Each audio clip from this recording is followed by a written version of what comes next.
مصطفیٰ صلی اللہ تعالیٰ علیہ وسلم کی قسط نمبر 1 میں ہم نے آپ کے سامنے ذکر کیا تھا کہ سچے تاجر کے لیے کون کون سے فضائل پاک پیغمبر جناب محمد عربی صلی اللہ تعالیٰ علیہ وسلم نے بیان کیے ہیں۔ آج کی قسط میں ایک ایسے گناہ کے بارے میں تذکرہ کرنا ہے جو ہمارے بازار کے اندر بہت زیادہ عام ہوتا چلا جا رہا ہے، اور شومیہ قسمت یہ افسوس اس بات کا ہے کہ ہمارے تاجر دوست اس کو اپنی تاجرانہ تجربہ سے شمار کرتے ہیں، اس کو اپنی چست چالاکی سمجھتے ہیں، اپنے آپ کو تجربہ کار ہونے میں اس بات میں بیان کرتے ہیں، اور وہ بڑا گناہ ہے جس کو حدیث رسول اللہ صلی اللہ تعالیٰ علیہ وسلم میں دھوکے کے عنوان سے تعبیر کیا گیا۔ ہمارے کاروبار کے اندر یہ بہت زیادہ کیا جا رہا ہے۔ آپ ذرا تصور تو کیجئے نا، ایک شخص اپنی زندگی بھر کی کمائی جمع پونجی اکٹھی کر کے بازار آتا ہے، آپ کے پاس آتے اپنی بیٹی کے شادی کے لیے سامان خریدنے کے لیے، خوشی خوشی وہ آپ پر بھروسہ کرتا ہے، اعتماد کرتا ہے، اور آپ اس کے سامنے ایسی چیز رکھتے ہیں جس چیز کے بارے میں آپ کو یا تو علم ہوتا ہے یا علم نہیں ہے، لیکن آپ خاموشی اختیار کرتے ہیں، عیب والی چیز اس کو دے دیتے ہیں۔ وہ چیز لے کر گھر چلا گیا، گھر جا کے کچھ دنوں کے بعد وہ عیب اس کے سامنے آیا۔ اب آپ اندازہ کریں، جب وہ عیب اس کے سامنے آیا تو اس کے دل سے کیسی آہ نکلے گی، وہ آہ آپ کو تباہ و برباد کرنے کے لیے کافی ہوگی۔ وہ آپ کو اچھے الفاظ سے یاد نہیں کرے گا کیونکہ اس کے ساتھ دھوکہ ہوا ہے،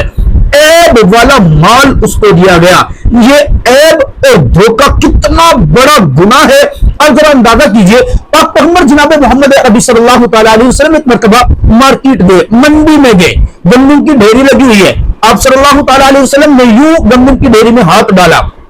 اب ہاتھ ڈال کر ویسے اوپر کیا تو محسوس کیا کہ نیچے گیلی گندم ہے۔ آپ صلی اللہ تعالیٰ علیہ وسلم نے تاجر کو بلایا اور بلا کر کے پوچھا، جناب یہ کیا ہے؟ کہنے لگے، یا رسول اللہ اس گندم کو بارش لگ گئی تھی اس لیے گیلی ہوگی۔ آپ صلی اللہ علیہ وسلم غصہ نہیں ہو گئے اور غصے کے عالم میں فرمایا، بھئی آپ نے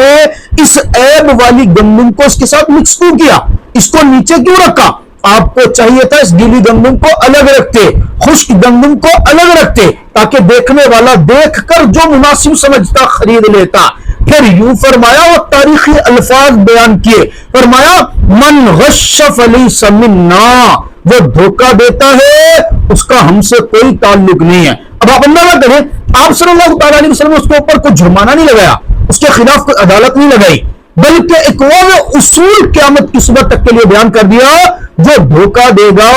اس کا ہم سے کوئی تعلق نہیں، اور جس کا رسول اللہ سے کوئی تعلق نہ ہوا تو یقین جانیے کل بروز محشر اس کو کس کی شفاعت ملے گی، کون اس کے ساتھ کھڑا ہوگا، کون اس کے گناہوں کی بخشش کروائے گا، کون اس کو جہنم سے نکلوا کر جنت کے اندر لے جانے والا ہوگا۔ اس لیے یہ دھوکے کی صورتیں اس مارکیٹ میں گندم کی تھی، ہمارے بازار میں اس کی بہت ساری صورتیں ہیں۔ ایک صورت یہ بھی ہے، آپ کے پاس کوئی موبائل آ گیا فریش حالت کے اندر، آپ نے دیکھا یہ تو 5-7 دن چلا ہوا ہے، اس کو اچھے طریقے سے صاف کیا، صاف کر کے ڈبے کے اندر رکھا، لیمینیشن کر کے ڈبے کی دوبارہ پیکنگ کر کے 0 میٹر بنا کے بیچ دیا۔ یہ والی صورت بھی دھوکے میں ہے۔ آپ کے سامنے ایک چیز پڑی ہے، اس کی ایکسپائری ڈیٹ آ گئی ہے، آپ نے اس کو پکڑا، چٹ لگائی، ایکسپائری ڈیٹ کو پوشیدہ کر دیا، یا اپنی جانب سے کوئی ڈیٹ لگا کے ایکسپائری ڈیٹ بڑھا دی، یہ بھی دھوکے کی ایک صورت ہے۔ ہمارے بازار کے اندر شہد خالص نہیں ہے، گھی خالص نہیں ہے، دودھ خالص نہیں ہے، ان کے اندر ملاوٹیں ڈھیر ساری کر کے